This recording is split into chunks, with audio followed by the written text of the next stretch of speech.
Good morning दोस्तों। तो स्वागत है आपका हमारे channel the blog of Tarkeshwari में। दोस्तों, जनवरी का मास है और आज पौष मास की पूर्णिमा का दिन है और ठंड जोरों पर है। सब लोग टोपे और गर्म वस्त्र पहने हुए हैं क्योंकि सर्दी बहुत ठंड में है। दोस्तों, आज जो कहानी हम लेकर आए हैं वो भी एक ऐसी कहानी है जिसमें एक परम भक्त भोलेनाथ के थे और उनका नाम था माधव। और वो हिमालय में एक गांव था पुराना, वहाँ रहा करते थे और सच्चे शिव भक्त थे और भोलेनाथ की भक्ति में अधिकतर वो तपस्या में रहते थे, लीन रहते थे और उनका एक छोटा सा परिवार भी था, ग्रस्त में थे वो। तो दोस्तों, एक बार होता क्या है कि सर्द जोरों पर थी, बर्फ़ पड़ रही थी और हिमालय की तलहटी में ही पास में उनका गाँव था। तो आपको तो पता ही है, कैलाश उनका भगवान शिव का जो है वो निवास स्थान है और वो हिमालय के पीछे ही बेल्ट पर ही स्थित है। तो दोस्तों, जो भोलेनाथ थे वो गहन तपस्या में लीन थे और जो उनका भक्त था माधव, तो वो बहुत मेहनत करता था और 2 पैसे जोड़कर अपना जीवन यापन करता था, अपने गृहस्थी चलाता था। दोस्तों, एक बार ठंड में उसके बच्चों की बहुत ज़्यादा तबीयत खराब हो जाती है और इतनी तबीयत खराब हो जाती है कि मतलब जो फीवर था वो 104 के समथिंग पहुंच जाता है। वो फिर भी घबराता नहीं है क्योंकि माधव की जो अटूट आस्था थी वो भगवान भोलेनाथ पे थी।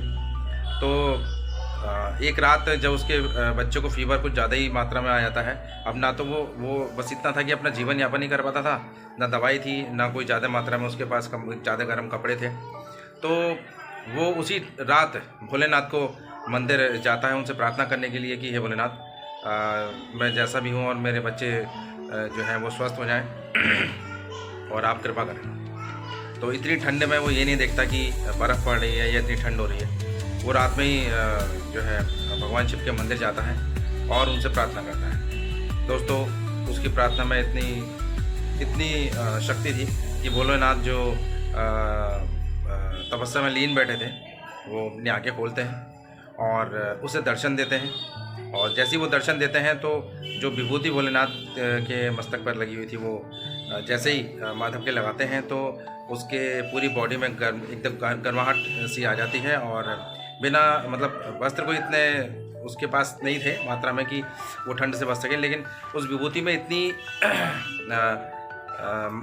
तेज़ था कि वो पूरा उसका शरीर गर्म हो जाता है, उसे ठंड लगनी बंद हो जाती है। दोस्तों, भगवान भोलेनाथ कहते हैं कि इतनी सर्दी में भी तुमने मेरा नाम लेना नहीं छोड़ा, भक्ति नहीं छोड़ी, मेरे पर आस्था नहीं छोड़ी और इतना अटूट विश्वास था तुम्हारा मेरे पे, तो जाओ मैं तुम्हारे सारे दुखों को दूर करता हूँ। और दोस्तों, वहाँ से भोलेनाथ अंदर ध्यान हो जाते हैं। माधव जब घर आता है तो उसके बच्चे हंसते खेलते कूदते मिलते हैं उसे और वो बिल्कुल ठीक हो जाते हैं। तो दोस्तों, इससे सीखने मिलती है कि अगर आपकी आस्था भगवान में सच्ची है तो कोई सर्दी, कोई गर्मी और कोई जाड़ा और कोई बारिश आपकी जो आस्था है उसे कम नहीं कर सकती। तो जब आस्था की गर्मी इंसान के अंदर हो तो उसे बाहरी ठंड कहीं से कहीं तक नहीं ले आ सकती। तो दोस्तों, आज के लिए बस इतना ही। अगर आज की कहानी आपको पसंद आए तो लाइक कर देना, चैनल को सब्सक्राइब कर देना और बेल आइकन पर क्लिक कर देना। तब तक के लिए जय भोलेनाथ।